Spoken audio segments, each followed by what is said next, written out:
Hi hello ಎಲ್ರಿಗೂ ಸ್ವಾಗತ ಸುಸ್ವಾಗತ. ನಿಮ್ಮ ಜೊತೆ ನನ್ನ ಕಥೆ ಧಾರಾವಾಹಿ ಹಿಂದಿನ ಸಂಚಿಕೆ ಏನಾಗಿದೆ ನೋಡೋಣ ಬನ್ನಿ. ಎಲ್ಲರ ಆಶೀರ್ವಾದ ಬಹಳಷ್ಟು ಮುಖ್ಯ. ಪ್ಲೀಸ್ ಸಬ್ಸ್ಕ್ರೈಬ್ ಮಾಡಿ, ಶೇರ್ ಮಾಡಿ, ಬೆಲ್ ಐಕಾನ್ ಹಾಲ್ ಬಟನ್ ಅನ್ನ ಪ್ರೆಸ್ ಮಾಡೋದನ್ನ ಮರಿಬೇಡಿ. ಅಜಿತ್ ಜಾಗ್ ಮಾಡ್ತಾ ಇರ್ತಾನೆ. ವ್ಯಾಯಾಮ ಮಾಡ್ತಾ ಇರ್ಬೇಕಾದ್ರೆ ಅದೇ ಸಂದರ್ಭಕ್ಕೆ ದಯಾನಂದನ ಫೋನ್ ಮಾಡ್ತಾರೆ. ಸಾಹೇಬ್ರ, ಅಲ್ಲಿ ಯಾವ ಲೊಕೇಶನ್ ಕೂಡ ತಿಳಿಸ್ತಾ ಇಲ್ಲ. ಆ ಫೋನ್ ನಂಬರ್ ಹೋಗಿ ಮುಂಬೈ ಇದನ್ನೇ ತೋರಿಸ್ತಾ ಇದೆ. ಇಲ್ಲಿ ಯಾವ್ದು ಲೊಕೇಶನ್ ಬರ್ತಾನೆ ಇಲ್ಲ, ಜೊತೆಗೆ ಸ್ವಿಚ್ ಆಫ್ ಬರ್ತಾ ಇದೆ. ಏನ್ ಮಾಡ್ಬೇಕು ಗೊತ್ತಾಗ್ತಾ ಇಲ್ಲ ಅಂದಾಗ ಅಜಿತ್ಗೆ ಆಶ್ಚರ್ಯ ಆಗುತ್ತೆ. ಅಂದ್ರೆ ಮುಂಬೈ ಸಿನಿಮಾ ಅದ್ ಹೇಗ್ ಸಾಧ್ಯ? ಅರ್ಥ ಆಗ್ತಾ ಇಲ್ವಲ್ಲ, ಇದೇನೋ ಇದೆ ಇಲ್ಲಿ. ದಯಂದ್ ಯಾವ್ದು ಫೋನ್ ಬರ್ತಾ ಇದೆ, ಮಾಡ್ತೀನಿ ಆಮೇಲೆ. ಆ ಕಡೆಯಿಂದ ಸತ್ಯಣ್ಣ, ಅಜಿತ ಹೇಗಿದ್ದಾಳೋ ಭೂಮಿ, ಆರಾಮಾಗಿದ್ದಾಳೇನೋ? ಅಜಿತ್ ಹೇಳ್ತಾರೆ, ಪರವಾಗಿಲ್ಲ, ಸ್ವಲ್ಪ ರಿಕವರಿ ಆಗ್ತಾ ಇದ್ದಾಳೆ, ಬೆಟರ್ ಮೊನ್ನೆಗಿಂತನೂ ಕೂಡ. ಸತ್ಯಣ್ಣ ಹೇಳ್ತಾರೆ, ಜೋಪಾನನಪ್ಪ, ಸರಿಯಾಗಿ ನೋಡ್ಕೊಳೋ, ಕಾಫಿ ತಿಂಡಿ ಕೊಟ್ಟಿರು, ಅಷ್ಟ್ರಲ್ಲಿ ನಾನು ಬಂದು ಜಾಯ್ನ್ ಆಗ್ತೀನಿ. ಅಜಿತ್ ಹೇಳ್ತಾನೆ, ಆಯ್ತು ಸತ್ಯಣ್ಣ, ಅವಳು ಹುಷಾರಾದ್ರೆ ತಾನೇ ನಾನು ಯಾವ್ದಾದ್ರು ಕೂಡ ಇದನ್ನೆಲ್ಲ ನಾನು ಕಂಡ್ಲಿಕ್ಕೆ ಇನ್ವೆಸ್ಟಿಗೇಟ್ ಮಾಡ್ಲಿಕ್ಕೆ ಸಾಧ್ಯ. ಈಗ ಅವಳನ್ನ ನೋಡ್ಕೊಳ್ಳೋದ್ರಲ್ಲೇ ಸಮಯ ಹೋಗ್ತಾ ಇದೆ. ಇನ್ನು ಅವಳು ಸದ್ಯ ಅವಳು ಬೇಗನೆ ಹುಷಾರಾದ್ರೆ ಹಿಂದಿಂದೆಲ್ಲ ಮರ್ತು ಚೇತರಿಸ್ಕೊಂಡ್ರು ಸಾಕಾಗಿದೆ ಸತ್ಯಣ್ಣ, ಎಲ್ಲ ಒಳ್ಳೇದಾಗುತ್ತಪ್ಪ ಅಂತ ಹೇಳಿ ಸತ್ಯಣ್ಣ ಫೋನ್ ಇಡ್ತಾರೆ. ಅಜಿತ್ ಒಳಗಡೆ ಬರ್ತಾನೆ ರೂಮ್ಗೆ. ಬರ್ತಿದ್ದಾಗೇನೆ ನಾಡ್ತಾ ಇರ್ತಾಳೆ, ಅಪ್ಪ ಅಪ್ಪ ಅಪ್ಪ ಅಪ್ಪ ಅಂತ ಹೇಳಿ. ಬಂದು ಹಣೆ ಮುಟ್ಟು ನೋಡ್ತಾನೆ, ಬಿಸಿ ಆಗಿರುತ್ತೆ ಹಣೆ. ಅಯ್ಯೋ ಜ್ವರ ಬಂದಿದೆಯಲ್ಲ ಅಂತ ಹೇಳಿ ಎತ್ಕೊಂಡು ತಗೊಂಡೋಗಿ ಮಂಚದ ಮೇಲೆ ಮಲಗಿಸ್ತಾನೆ. ಮಂಚದ ಮೇಲೆ ಮಲಗಿಸ್ತಿದ್ದಾಗೇನೆ ಅಲ್ಲೂ ಕೂಡ ಅದೇ ರೀತಿಯಲ್ಲಿ ಕನ್ವರ್ಸಕ್ ಶುರು ಮಾಡ್ತಾಳೆ. ಆನಂತರ ಅಲ್ಲಿ ಇವಳನ್ನ ಅಶ್ವಿನಿ ಅಜ್ಜಿನ ಕರ್ಕೊಂಡ್ ಬಂದು ಚೇರ್ ಮೇಲೆ ಕೂರಿಸ್ತಾ ಇರ್ತಾಳೆ. ಅಜ್ಜಿ ಇದ್ದವಳು, ಅಯ್ಯೋ ನಿನ್ನ ಸ್ಪರ್ಶ ಆದ್ರೆ ಸಾಕಮ್ಮ, ಏನೋ ಒಂಥರ ಆನಂದ, ನನಗೆ ಸಮಾಧಾನ. ಆಯ್ತು ಅಜ್ಜಿ ಕೂತ್ಕೊಳ್ಳಿ, ಸಮಾಧಾನವಾಗಿ ಕೂತ್ಕೊಳ್ಳಿ ಅಂತ ಕೂರಿಸ್ತಾಳೆ. ಅಷ್ಟೊತ್ತಿಗೆ ಅಜಿತ್ ಬರ್ತಾನೆ. ಅಶ್ವಿನಿ ಅವರೇ, ಭೂಮಿಗೆ ಜ್ವರ ಬಂದಿದೆ, ಸ್ವಲ್ಪ ನೋಡ್ ಬನ್ನಿ. ಅಶ್ವಿನಿಗೆ ಗಾಬರಿ ಆಗುತ್ತೆ. ನಾನಾ? ಓ ಹೌದು ನೀವೇ ಅಜಿತ್ ಹೇಳ್ತಾನೆ. ಅಶ್ವಿನಿ ಹೇಳ್ತಾಳೆ, ಅಲ್ಲ ಡಾಕ್ಟರ್ನ ಯಾರನ್ನಾದ್ರೂ ಕರ್ಸಿ ಮೊದಲು ತೋರ್ಸ್ಬೇಕಿತ್ತು. ಅಜಿತ್ ಹೇಳ್ತಾನೆ, ತೋರ್ಸೋವರ್ಗು ಭಯ ಆಗ್ತಾ ಇದೆ, ಜಾಸ್ತಿ ಜ್ವರ ಬಂದಿದೆ, ಒಂದ್ಸಲ ಬಂದ್ ಚೆಕ್ ಮಾಡ್ಬಿಟ್ಟು ಏನಾದ್ರೂ ಮೆಡಿಸಿನ್ ಕೊಟ್ಬಿಡಿ. ಆಯ್ತು ಆಯ್ತು ಆಯ್ತು ಆಯ್ತು ಅಂತೇಳಿ ತಡವರಿಸ್ತಾಳೆ. ಅವನು ಬಿಡೋದೇ ಇಲ್ಲ, ಅವನು ಎಳ್ಕೊಂಡು ಹೋಗ್ತಾನೆ. ಎಳ್ಕೊಂಡು ಹೋಗ್ಬೇಕಾದ್ರೆ ಅವಳು ಅಶ್ವಿನಿ ಗಾಬರಿಯಾಗಿ, ತಡೀರಿ ಅಜಿತ್, ನಾನು ಒಂದ್ಸಾರಿ ಅಲ್ಲಿ ಅಜ್ಜಿಗೆ ಮೆಡಿಸಿನ್ ಬಾಕ್ಸ್ ಇಟ್ಟಿದ್ನಲ್ಲ ಅದ್ರೊಳಗೆ ಇದೆ ಮಾತ್ರೆ, ತಗೊಂಡ್ ಬರ್ತೀನಿ, ನೀವು ಹೋಗ್ತಾ ಇರಿ, ಆಯ್ತು ಬೇಗ ಬನ್ನಿ. ಅಷ್ಟ ಸಂಗೀತ ಬರ್ತಾರೆ. ಸಂಗೀತ ಬಂದು, ಏನು ಅಜಿತ್, ನಾನು ಭೂಮಿನ ನೋಡ್ಕೋತಾ ಇರ್ತೀನಿ, ನೀನು ಅಶ್ವಿನ್ ಕರ್ಕೊಂಡೇ ಬಾ ಹೋಗು. ಅಮ್ಮ ಅಮ್ಮ ಅವನು, ಯಾಕೆಂದ್ರೆ ಕೆಳಗಡೆ ಹಾಸಿಗೆ ಹಾಸಿದ್ದೆಲ್ಲ ಹಾಗೆ ಇರುತ್ತಲ್ಲ, ಅಮ್ಮ ನೀವು ಬಟ್ಟೆ ತಗೋಬೇಕು, ಒದ್ದೆ ಬಟ್ಟೆ ಹಾಕ್ಬೇಕು ಭೂಮಿಗೆ. ಸಂಗೀತ ಹೇಳ್ತಾಳೆ, ರೂಮಲ್ಲೇ ಇದೆ ಕಣೋ. ಅಜಿತ್ ಅಮ್ಮ ಕುಕ್ಕೊಳ್ತಾನೆ. ಅಯ್ಯೋ ಪಕ್ಕದಲ್ಲೇ ಇದೀನಿ ಕಣೋ, ಕೂಗ್ಕೊಚ್ಚಿಯಳು, ಕಿವಿ ತಮಟೆ ಹೊಡೆದ ಹಾಗೆ. ಸಾರಿ ಅಮ್ಮ, ಜೋರಾಗಿ ಕೂಗ್ಬಿಟ್ಟೆ ಅಲ್ವಾ. ಅಮ್ಮ ಅಮ್ಮ ಅಮ್ಮ ನೀನು ಬಟ್ಟೆ ತಗೋ, ಬೇರೆ ಬಟ್ಟೆ ಇಲ್ಲಿ ಇರೋದಿಲ್ಲ, ಗಲೀಜಾಗಿದೆ. ಸಂಗೀತ ಹೇಳ್ತಾರೆ, ಹೊಸ ಬಟ್ಟೆ ಬೇಕೇನೋ? ಆಯ್ತು ಮಗರಾಯ, ತರ್ತೀನಿ, ಸರಿ ನೀನ್ ಹೋಗು.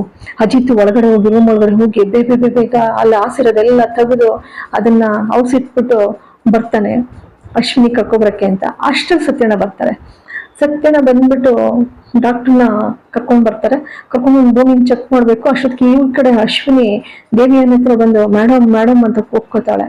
ಅವನು ಎಚ್ಚರ ಆಗೋದೇ ಇಲ್ಲ. ಮೇಡಮ್ ಅಂತ ಕೂಗಿದಾಗ, ನಿನ್ಗೆ ಗೊತ್ತಾಗಲ್ವಾ, ನಿನಗೆ ಧ್ಯಾನ ಮಾಡ್ತಿದ್ದೀನಿ ಅಂತ ಹೇಳಿ ದೇವಿಯನ್ನ ರೇಗ್ಕೊಳ್ತಾಳೆ. ಹಾಗಂತ ಅಶ್ವಿನಿ, ಅಲ್ಲ ಮೇಡಮ್ ಅರ್ಜೆಂಟು.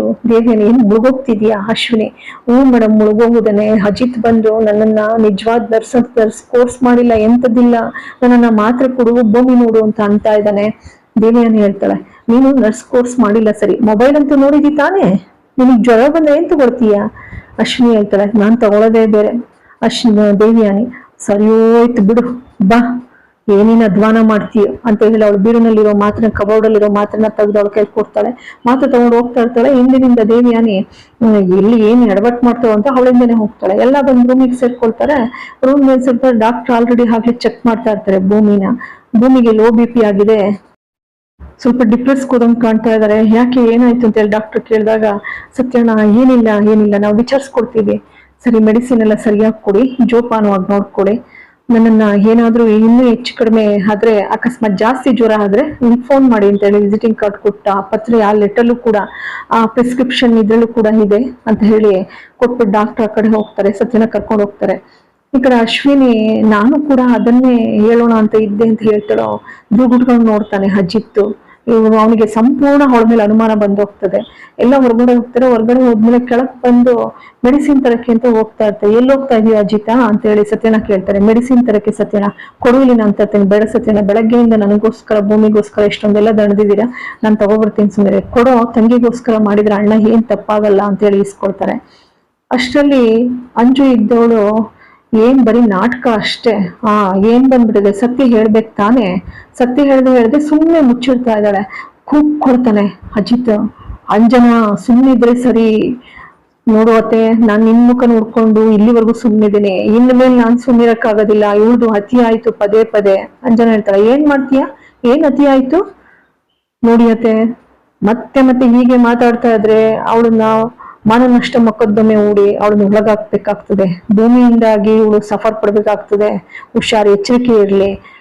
ಇವಳು ಹೇಳ್ತಾಳ ಅದಕ್ಕೆ ದೇವಯಾನಿ, ಏನಮ್ಮ ಪುಟ ಅಂಜು, ಸುಮ್ಮಿರ್ಬಾರ್ದ ನೀನು, ನಡಿ ಒಳಕ್ಕೆ, ನಡಿ ಹೋಗೋಣ ಅಂತ ಕರ್ಕೊಂಡು ಹೋಗ್ತಾಳೆ. ಈ ಕಡೆ ಅಜ್ಜಿ ಇದ್ದವಳು ಅಷ್ಟರಲ್ಲಿ ರಮಣ್ ಮಗ ಇವತ್ತು ನಮ್ಗೆ ಕೈ ಸಿಕ್ದಂಗ ಆಗಿದ್ದಾನೆ. ಎತ್ತವ್ರ ಮಾತು ಅಂದ್ರೆ ಲೆಕ್ಕಕ್ಕೆ ಇಲ್ಲ, ಹಾಗಾಗ್ಬಿಟ್ಟಿದೆ ಅವನಿಗೆ. ಅಷ್ಟ ಸಂಗೀತ, ಏನ್ರಿ ಅದು, ಏನ್ರಿ ನೀವ್ ನೋಡ್ತಾನೆ ಇದ್ದೀರಲ್ಲ, ಅವ್ನ್ ಸುಮ್ನೆ ಹೊಟ್ಟೋಗೇ ಬಿಡ್ತಾನೆ ದುರ್ದಾನ ತಗೊಂಡಂಗೆ. ಅಜ್ಜಿ ಇದ್ದೋಳು, ಹೌದು ತುತ್ಕೊಟ್ಟು ಸಾಕದವ್ರು ಲೆಕ್ಕಕ್ಕಿಲ್ದಂಗಾಗಿದೆ, ಕಟ್ಕೊಂಡೋಳೆ ಹೆಚ್ಚಾಗ್ತಿದೆ, ಇನ್ನೇನ್ ಮಾಡ್ತಾನೆ, ರಮಣ್ ಹೇಳಿದ್ದು ಸರಿನೇ ಅಂತೇಳಿ ಅಜ್ಜಿನಿ ಎದ್ದೋಗ್ತಾಳೆ.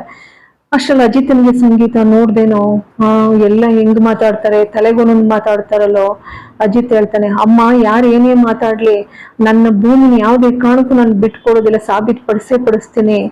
ಭೂಮಿನೇ ಬಂದು ನಾನೇ ತಪ್ಪು ಮಾಡಿದೀನಿ ಅಂತ ಹೇಳಿದ್ರು ಕೂಡ ನಾನು ನಂಬೋದಿಲ್ಲ. ನಾನು ಅವಳ ಜೊತೆ ಇರೋ ಅಂತವನು, ನಾನು ತಾಳಿ ಕಟ್ಟೋರು, ನನಗ್ ಗೊತ್ತು ನನ್ನ ಭೂಮಿ ಹೇಗೆ ಅಂತ ಹೇಳಿ. ಯಾರು ಏನೇ ಹೇಳಿ, ಪ್ರಪಂಚನೇ ಎದುರಾದ್ರೂ ಕೂಡ ನನ್ನ ಭೂಮಿನ ಮಾತ್ರ ನಾನು ಬಿಟ್ಕೊಡೋದಿಲ್ಲಮ್ಮ, ಅವಳು ನಿರ್ದೋಷಿನಿ ಅಂತೇಳಿ ಗಂಟಾಘೋಷವಾಗಿ ಸಾರ್ತಾನೆ. ಅವನಿಗೂ ಕೂಡ ಬೇಸರ ಆಗುತ್ತೆ. ಇನ್ನ ಒಳಗ್ ಬರ್ತಾನೆ. ಅಷ್ಟರಲ್ಲಿ ಒಳಗ್ ಬಂದ್ ನೋಡಿದ್ರೆ ಅಲ್ಲಿ ಭೂಮಿ ನರಳ್ತಾ ಇರ್ತಾಳೆ. ಅಪ್ಪ ಅಪ್ಪ ಏನಪ್ಪ ನೀನು, ನನ್ನನ್ನು ಯಾಕಪ್ಪ ಬಿಟ್ಟು ಹೋದೆ, ತಾಯಿ ಸೆರಗು ಅಪ್ಪನ ಮಡಿಲು ಯಾವತ್ತೂ ಕೂಡ ರಕ್ಷಾ ಕವಚ ಅಂತ ಹೇಳ್ತಾರೆ. ನೀವ್ ಯಾರು ಇಲ್ಲದಕ್ಕೆ ಅಲ್ವೇನಪ್ಪ ನನ್ಗೆ ಈ ಸ್ಥಿತಿ ಬಂದಿದ್ದು, ನಾನು ಅನಾಥೆ ಆಗೋಗಿದ್ದೀನಪ್ಪ, ನನ್ಗೆ ಯಾರಪ್ಪ ದಿಕ್ಕು, ನನ್ಗೆ ಎಂತ ಸ್ಥಿತಿ ಬಂದಿದೆ ನೋಡಪ್ಪ, ನನ್ಗೆ ಯಾರು ಇಲ್ಲಪ್ಪ, ನಾನು ಅನಾಥೆನಪ್ಪ, ನನ್ಗೆ ಯಾಕಪ್ಪ ನನ್ನ ಬಿಟ್ಟೋದೆ, ನೀನ್ ಹೇಳ್ತಾ ಇದ್ದೆ ನಾನು ನಿನ್ ಬಿಟ್ಟೋಗಲ್ಲ, ನಿನ್ ಜೊತೆಯಾಗಿರ್ತೀನಿ ಅಂತ ಹೇಳಿ, ನೋಡು ಈಗ ನಿನ್ ಬಿಟ್ಟೋಗ್ಲಂಗ್ ನಾನು ಎಷ್ಟು ಕಷ್ಟ ಅನುಭವಿಸ್ತಾ ಇದ್ದೀನಿ ಅಪ್ಪ, ನನ್ ಕೈ ಬಿಡ್ಬೇಡಪ್ಪ, ನನ್ ಕೈ ಬಿಡ್ಬೇಡ. ಅಜಿತ್ ಕೈ ಭದ್ರ ಇಟ್ಕೊಂಡು ಹೇಳ್ತಾನೆ, ಈ ಕೈ ಬಿಡೋ ಮಾತೇ ಇಲ್ಲ, ಯಾವತ್ತಿದ್ರು ಕೂಡ ಕಾಪಾಡ್ಕೊಡ್ತೀನಿ ನಿನ್ನನ್ನು ಒಂಟಿಯಾಗಿ ನಾನು ಬಿಡೋದಿಲ್ಲ ಭೂಮಿ ಅಂತೇಳಿ ಭರವಸೆ ಕೊಟ್ಟು ಕೈನ ಭದ್ರಾಗಿ ಇಟ್ಕೊತಾನೆ. ಅವಳು ಕೂಡ ಅವನ ಕೈನ ಭದ್ರಾಗಿ ಇಟ್ಕೊಂಡು ಹಾಗೆ ನಿದ್ರೆಗೆ ಜಾರ್ತಾಳೆ. ಈ ಸಾಧ್ಯವಾದಷ್ಟು ಬೇಗನೆ ಭಾಗ್ಯವನ್ನು ಕೂಡ ಬಿಡಿಸ್ಕೊರ್ಬೇಕು, ಇವಳನ್ನ ಈ ಸಂಕೋಲೆಯಿಂದ ಬಿಡುಗಡೆಗೊಳಿಸ್ಬೇಕು. ಈ ಅಪರಾಧ ಒತ್ತಿದಾಳಲ್ಲ, ಈ ಸಂಕೋಲೆಯಿಂದ ಅವಳನ್ನ ಹೊರತಂದ್ಬಿಟ್ರೆ ಅಲ್ಲಿಗೊಂಥರ ನೆಮ್ಮದಿ ಆಗುತ್ತೆ.